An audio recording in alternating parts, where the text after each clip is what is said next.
Chapitre Interaction onde-matière. Grand 1 diffraction. Premièrement, onde mécanique. Au niveau d'une fente ou d'un obstacle de longueur A, de même ordre de grandeur que sa longueur d'onde, une onde mécanique subit le phénomène de diffraction. La diffraction est la modification de trajet d'une onde par suite de sa forme au voisinage d'une fente ou d'un obstacle. En subissant la diffraction, une onde initialement plane se propage après franchissement de la fente ou de l'obstacle, suivant plusieurs directions situées de part et d'autre de la direction d'incidence, tout en conservant sa longueur d'onde. Deuxièmement, influence du quotient lambda sur A sur le phénomène de diffraction. Lorsqu'une onde progressive sinusoïdale rencontre une ouverture ou un obstacle de petite taille, sa propagation est modifiée, la longueur d'onde est déformée, la diffraction de l'onde est d'autant plus marquée que les dimensions de l'ouverture ou de l'obstacle sont petites. Si l'ouverture de la largeur est inférieure à lambda, elle se comporte comme une source ponctuelle. Ainsi, une onde rectiligne à la surface d'un liquide peut devenir circulaire après avoir été diffractée.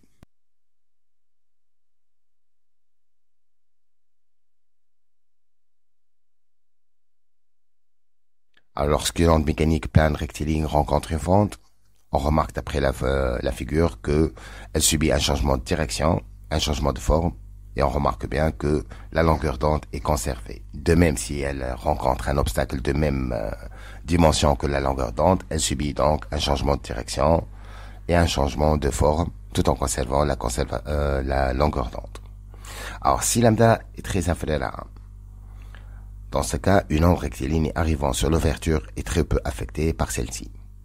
Si lambda sur A égale à 1, on assiste à une répartition différente de l'onde dans le milieu de propagation. Si lambda supérieur à 1, c'est-à-dire si A inférieur à lambda, l'onde diffractée est quasiment circulaire dans un milieu à 2 dimensions. Grand 2, réflexion.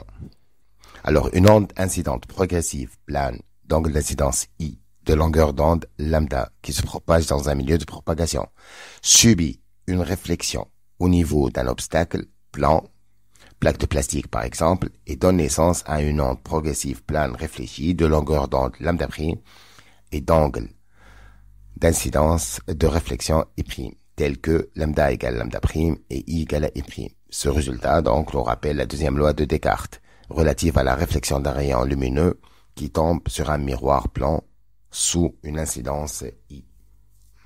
Alors, la figure est bien claire, donc on a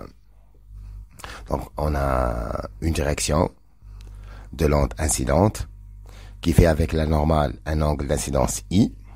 La normale doit être perpendiculaire à l'obstacle, donc elle sera réfléchie avec le même angle de réflexion. Puis on trace donc les franges perpendiculaires à la nouvelle direction et on obtient alors donc le phénomène de réflexion.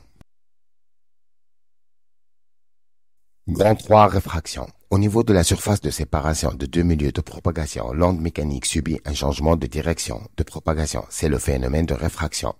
La réfraction d'une onde mécanique se fait avec un changement de sa longueur d'onde lambda. La réfraction d'une onde mécanique est régie par la relation V1 sinus I2 égale à V2 sinus I1.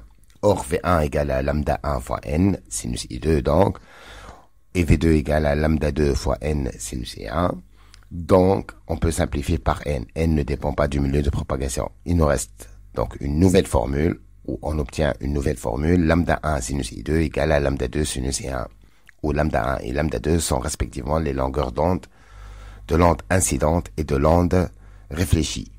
I1 et I2 sont respectivement l'angle d'incidence et l'angle de réfraction.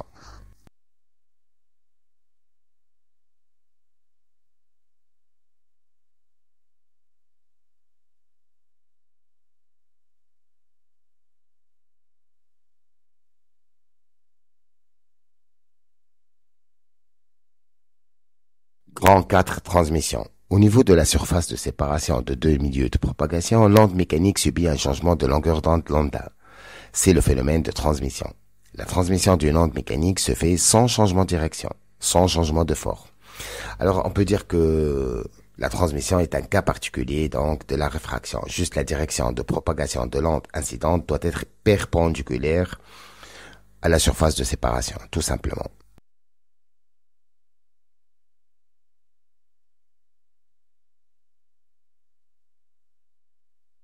Cinquièmement, caractère ondulatoire de la lumière. Premièrement, définition. Alors, les ondes mécaniques nécessitent un milieu matériel, solide, liquide, gaz, pour se propager, tandis que les ondes lumineuses peuvent se propager en absence de matière, c'est-à-dire dans le vide. Chaque couleur correspond à une fréquence bien déterminée. Elle est qualifiée de monochromatique. La lumière blanche du soleil est polychromatique. Elle est constituée d'une infinité de radiations de fréquences différentes. Petit 2, diffraction. Au niveau d'une fente fine ou d'un obstacle de largeur A très petite, un faisceau de lumière subit le phénomène de diffraction. La forme étalée de la figure de diffraction ne peut pas être expliquée par le principe de propagation rectiligne de la lumière. Par rapprochement avec la diffraction d'une onde mécanique, la propagation de la lumière dans un milieu transparent ou dans le vide peut être considérée comme étant la propagation d'une onde. Influence du quotient lambda sur A sur le phénomène de diffraction. Alors, le diamètre de la fente joue un rôle sur le phénomène de diffraction. En effet, plus le diamètre de la fente est petit, plus le phénomène de diffraction est marqué. On dit donc que l'ordre de grandeur du diamètre de la fente doit se rapprocher le plus possible de l'ordre de grandeur de la longueur d'onde de la lumière. Alors, remarque, on ne peut pas dire que lambda doit être inférieur ou égal au diamètre de la fente.